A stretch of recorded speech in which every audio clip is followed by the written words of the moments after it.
What happens when a prince walks onto a late night set thinking he owns the place, only to discover that the host isn't playing by royal rules? In just 39 seconds, one comment would turn a simple interview into the most explosive television moment of the year, ending with security escorting a member of the British royal family out of the studio. This is the story of how Prince Harry got kicked off Greg Gutfeld's show. It started like any other evening at the studio. The audience was buzzing with energy. The cameras were rolling, and Greg Gutfeld was doing what he does best, getting ready to have honest conversations that other hosts might shy away from. When producers announced that Prince Harry would be stopping by as a guest, everyone knew it would be interesting. But nobody, and I mean nobody, could have predicted what was about to unfold. Prince Harry walked onto the stage with an air of confidence that immediately caught everyone's attention. He waved to the crowd, flashed that famous smile, and took a seat across from Greg. The audience applauded politely. Everything seemed normal. Everything seemed fine. But you could sense something in the air, a tension that was hard to describe. Greg opened with a friendly greeting. "Welcome to the show. Thanks for being here."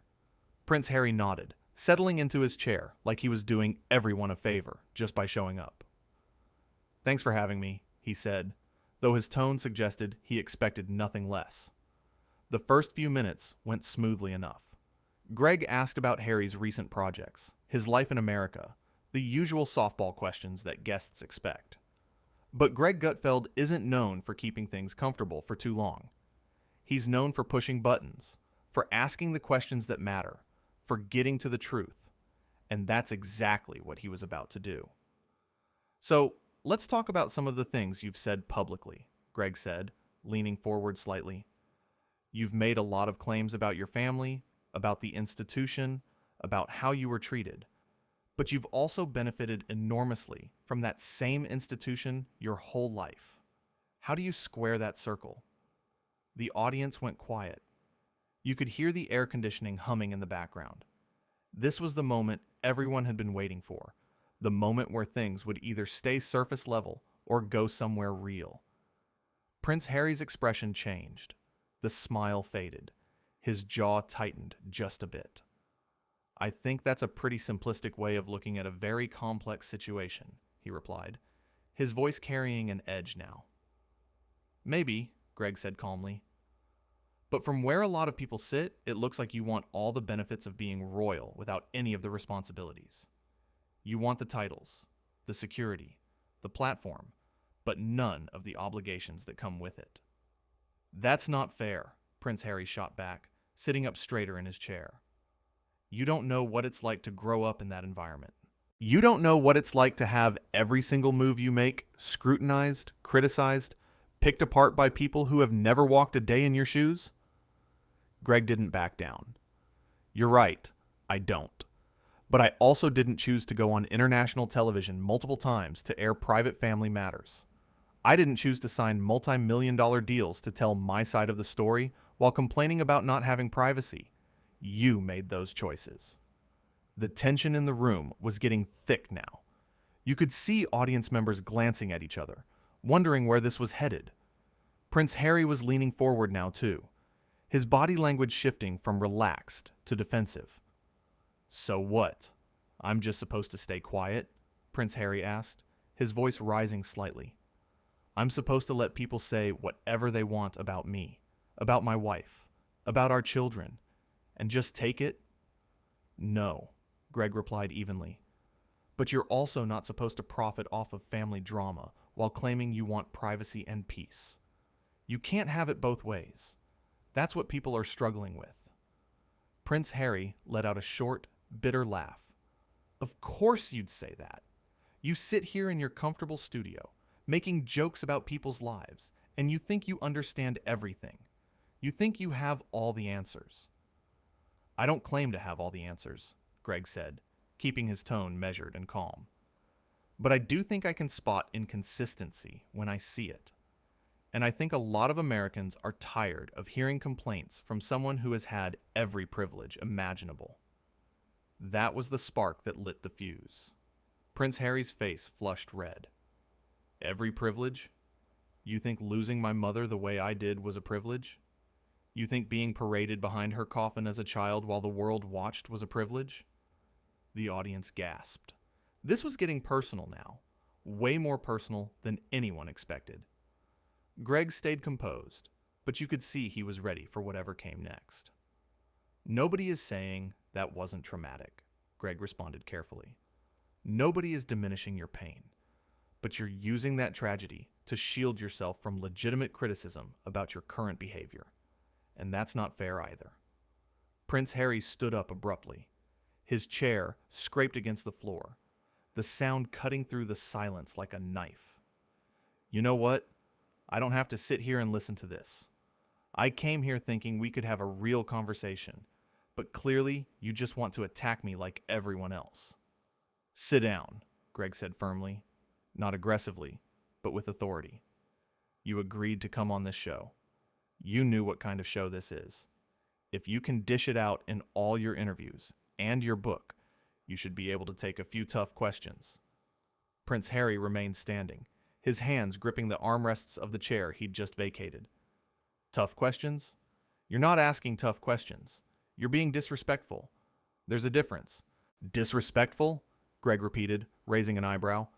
Asking you to explain your own contradictions is disrespectful? Holding you to the same standard we'd hold anyone else to is disrespectful? You're treating me like I'm some kind of villain, Prince Harry said, his voice getting louder now. Like everything I've done is wrong. Like I don't have valid reasons for the choices I've made. I'm treating you like a guest who came on my show and needs to answer questions, Greg countered. If you think that's unfair treatment, maybe you're too used to people bowing and scraping around you. The audience was dead silent now. Some people had their hands over their mouths. Others were leaning forward in their seats, completely absorbed in what was happening. This wasn't entertainment anymore. This was real conflict playing out in real time. Prince Harry pointed a finger at Greg. You think you're so clever, don't you? You think because you have a show and an audience that you can say whatever you want to, whoever you want. Actually, yes, Greg said without hesitation. That's exactly what freedom of speech means. And it's the same freedom you've used repeatedly to criticize your own family on a global stage. Or does that freedom only go one way? Prince Harry's face was getting redder. His hands were shaking slightly. My family? You want to talk about my family? At least I have the courage to speak my truth instead of hiding behind jokes and sarcasm. Your truth, Greg repeated, emphasizing the words. See, that's the problem right there. Not the truth. Your truth. As if reality is just whatever you decide it is in any given moment. This is unbelievable, Prince Harry said, shaking his head. Absolutely unbelievable. I've done more for charity, for veterans, for mental health awareness than you could ever dream of, and you sit here acting like I'm some kind of fraud. Greg leaned back in his chair, completely calm despite the storm brewing in front of him. I never called you a fraud.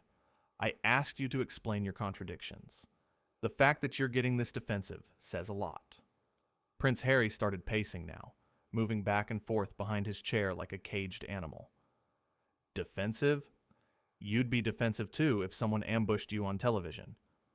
Ambushed, Greg said, and now there was a slight smile on his face. Not mocking, just bemused. You agreed to come here. You knew this wasn't going to be a puff piece interview. What did you expect? Softball questions about your favorite color? The audience let out a few nervous chuckles. Prince Harry whipped around to face them, his expression darkening even more. Oh, you think this is funny? He said to the crowd. You think this is entertainment? Watching someone get disrespected and humiliated? Greg stood up now, too. Okay, that's enough. You don't get to attack my audience. They didn't do anything to you. Your audience is laughing at me, Prince Harry said. No, Greg corrected him. They're laughing at the situation. There's a difference. And if you can't handle a little pushback without melting down, maybe you shouldn't be doing interviews at all. Prince Harry turned back to face Greg directly. The two men stood there, facing each other across the desk, the tension so thick you could cut it with a knife. The cameras kept rolling, capturing every second of this unbelievable moment. "You know what your problem is?" Prince Harry said, his voice low and dangerous now. "Your problem is that you're a bully. You hide behind comedy and commentary, but really, you're just a bully who tears people down to make yourself feel important." The audience gasped again. This was crossing a line, and everyone knew it. Greg's expression hardened, but he kept his cool. "And you know what your problem is?" Greg replied, his voice equally calm but with steel underneath. "Your problem is that you think your title means you're above criticism. You think because you're a prince, everyone should just nod along with whatever you say. Well, not here. Not on this show." Prince Harry took a step closer to the desk. "I've had enough of this. I'm leaving." "Good," Greg said simply. "Door's right there." But Prince Harry didn't move toward the door. Instead, he stood there, seeming to expect Greg to stop him, to apologize, to back down. When none of that happened, when Greg just stood there looking at him with that steady, unflinching gaze, something in Prince Harry seemed to snap. "You're a disgrace," Prince Harry said, loud enough for everyone to hear. "You and people like you are what's wrong with media today. No respect, no decency, just cheap shots and gotcha moments." Greg crossed his arms. "I'm a disgrace? I'm not the one having a meltdown on live television because someone asked me to explain myself." "I am not having a meltdown," Prince Harry insisted, despite all evidence to the contrary. His voice was raised, his face was flushed, his hands were gesturing wildly. If this wasn't a meltdown, it was pretty close. "Could have fooled me," Greg said dryly. That was apparently the final straw. Prince Harry reached across the desk and swept his arm across it, knocking over a coffee mug and some papers. The mug shattered on the floor, the sound echoing through the studio. The audience let out a collective gasp, some people even screaming a little. Greg didn't flinch. He just looked at the broken mug, then back at Prince Harry. "Really? We're doing this now?" "You pushed me to this," Prince Harry said, but his voice wavered now. He seemed to realize he'd gone too far, but his pride wouldn't let him back down. "No," Greg said firmly. "You pushed yourself to this. Nobody made you knock things over like a toddler. That was all you." Security was already moving in now. 2 large men in dark suits appeared from the wings, approaching carefully. Prince Harry saw them coming and held up his hands. "Don't touch me," he warned them. "Do you know who I am?" One of the security guards spoke quietly. "Sir, we need you to leave the studio now." "I'll leave when I'm ready to leave," Prince Harry said, but his voice had lost its edge. He sounded tired now, defeated. Greg sat back down in his chair, picking up the papers that had been scattered. "You're ready now. Trust me." Prince Harry looked around the studio, at the cameras still recording, at the audience staring at him in shock, at Greg calmly organizing his desk like nothing had happened. You could see the realization dawning on his face. This wasn't going the way he'd imagined. This wasn't going to make him look good. This was a disaster. "This isn't over," Prince Harry said, though it sounded more like he was trying to convince himself than anyone else. "Yeah, it is," Greg replied without looking up. "Security, please escort our guest out." The security guards moved in closer. Prince Harry shook them off when they tried to touch his arms. "I can walk myself out, thank you very much." And he did. He walked toward the exit with as much dignity as he could muster, which wasn't much at this point. The audience watched in stunned silence. Nobody knew whether to clap, to boo, or to just sit there in shock. Most chose the latter. Just before he reached the door, Prince Harry turned back one last time. "You'll regret this," he called out to Greg. Greg finally looked up from his papers, meeting Prince Harry's eyes across the distance of the studio. "I doubt it," he said simply, and with that, Prince Harry pushed through the door and was gone. The door swung shut behind him with a heavy thud that seemed to punctuate the entire bizarre encounter. For a moment, nobody moved. Nobody spoke. The audience sat frozen, processing what they'd just witnessed. Greg sat at his desk, straightening his papers like it was just another Tuesday night. Then, slowly, someone in the audience started clapping. Then, another person joined in. Then, another. Within seconds, the entire audience was on their feet, applauding. Greg held up a hand to quiet them down. Okay, he said, a slight smile finally crossing his face. Let's all just take a breath here. The applause continued for another few seconds, before gradually dying down. People returned to their seats, still buzzing with energy and disbelief. Greg looked directly into the camera. Well, he said, that was unexpected. Or maybe it wasn't.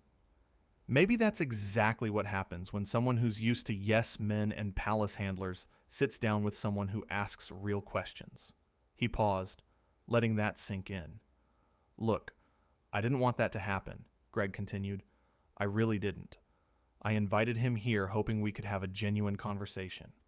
I wanted to understand his perspective, to give him a fair chance to explain himself.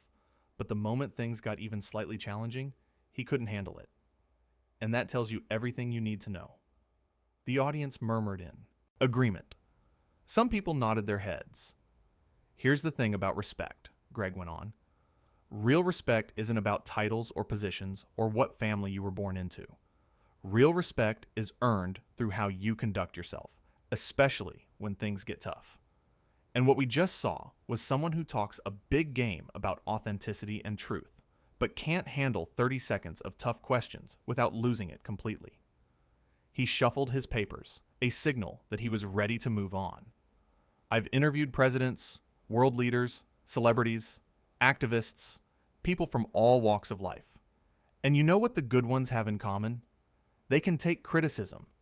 They can defend their positions without throwing tantrums.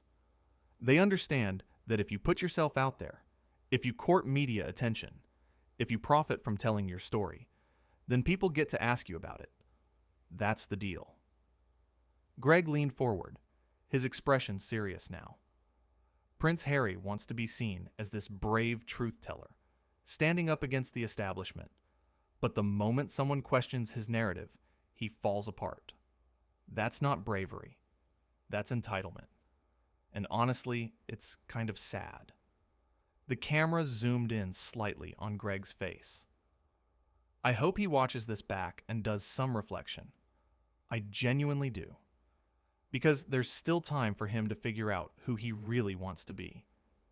Does he want to be someone who uses his platform for genuine good, who faces criticism with grace, who backs up his words with consistent actions? Or does he want to be someone who throws coffee mugs when he doesn't get his way? Greg sat back, spreading his hands. The choice is his, but based on what we just saw, I'm not holding my breath. The audience broke into applause again, louder this time. Greg smiled and nodded, acknowledging them. We're going to take a quick break, he said. When we come back, we'll try to have a normal show, assuming that's even possible after what just happened. Stay with us. The cameras cut away, and the live broadcast went to commercial. But in that studio, the energy was electric. Audience members were talking excitedly to each other, replaying what they'd just seen, already texting their friends and family about the incredible drama they'd witnessed firsthand. The production assistants were cleaning up the broken coffee mug, sweeping up the ceramic shards while shaking their heads in disbelief. The security guards were conferring with each other near the exit, probably writing up reports about what had transpired. Greg stood up from his desk and walked over to his producer. They spoke in low voices, going over what had just happened, making sure all the footage was secure, already knowing this was going to be the most talked about moment in the show's history. One of the audience members raised their hand tentatively. Is he really gone? She asked. Greg turned and nodded. Yeah, he's really gone. That was insane, someone else called out. That's one word for it, Greg replied with a slight chuckle, though I'm sure his PR team is scrambling right now to come up with others. The audience laughed, the tension finally breaking a little. But everyone knew they'd just witnessed something extraordinary, something that would be replayed and analyzed and debated for days, weeks, maybe even months to come. As Greg prepared to return to his desk for the next segment, he glanced toward the door where Prince Harry had made his exit. For just a moment, his expression was thoughtful, almost sympathetic.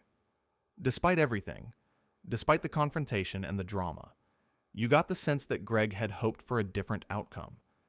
He'd hoped for a real conversation, for genuine understanding, for something meaningful.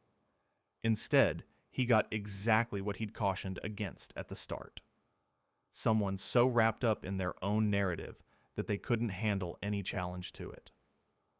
The floor director started counting down to the end of the commercial break. 5 fingers, 4, 3, 2, 1. Greg was back in his seat, camera-ready smile in place, professional as always.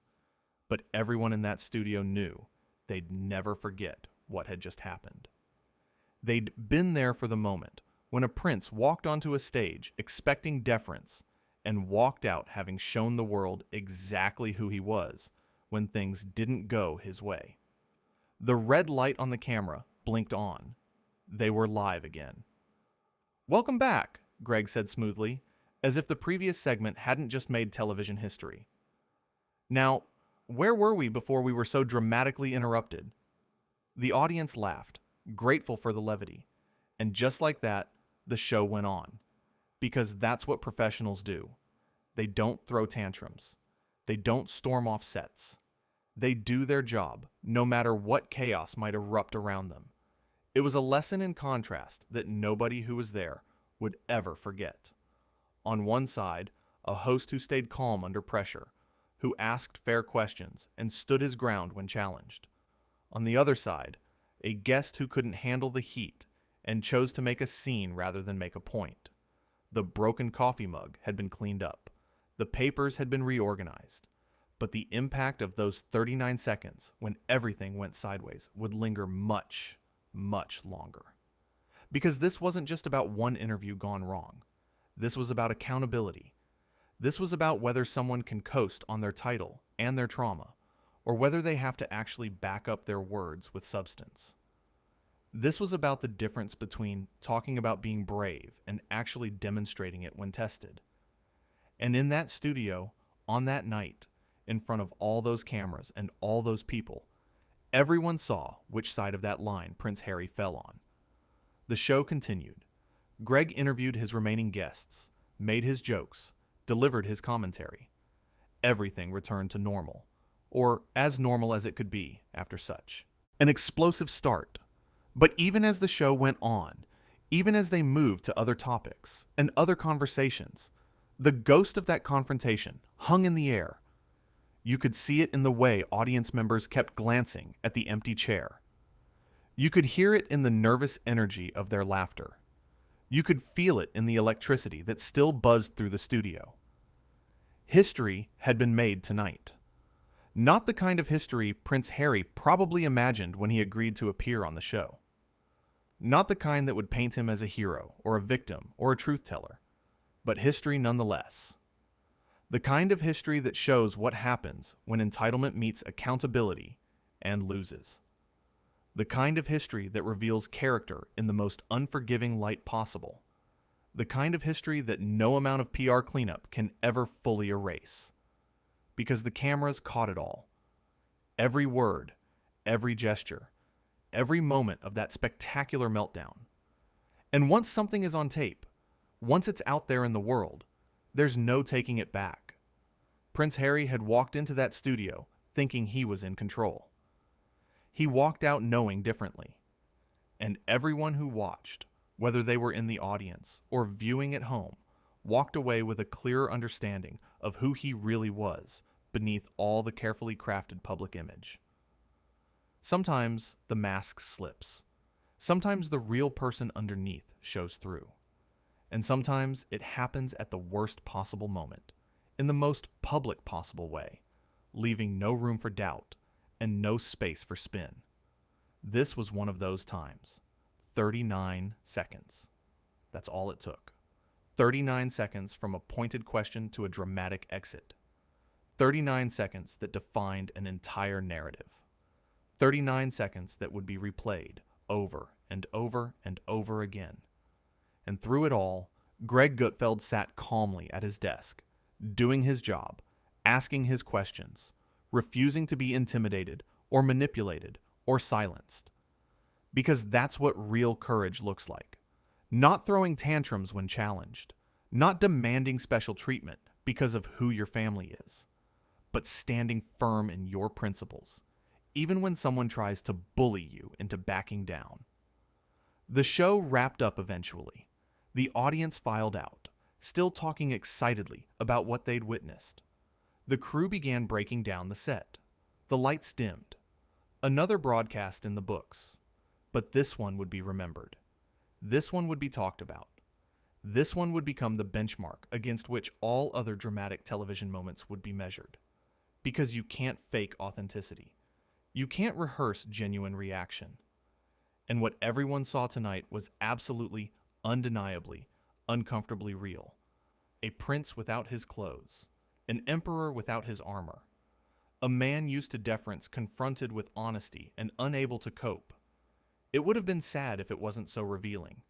It would have been sympathetic if it wasn't so deserved. But mostly, it was just honest. Brutally, painfully, necessarily honest. And in a world full of spin and manipulation and carefully managed images, that honesty was refreshing. Even if it was uncomfortable. Even if it was dramatic. Even if it ended with security escorting a royal family member out of a television studio. The truth has a way of coming out eventually. Sometimes it takes years. Sometimes it takes decades. But sometimes, if you ask the right questions and refuse to accept non-answers, it takes exactly 39 seconds.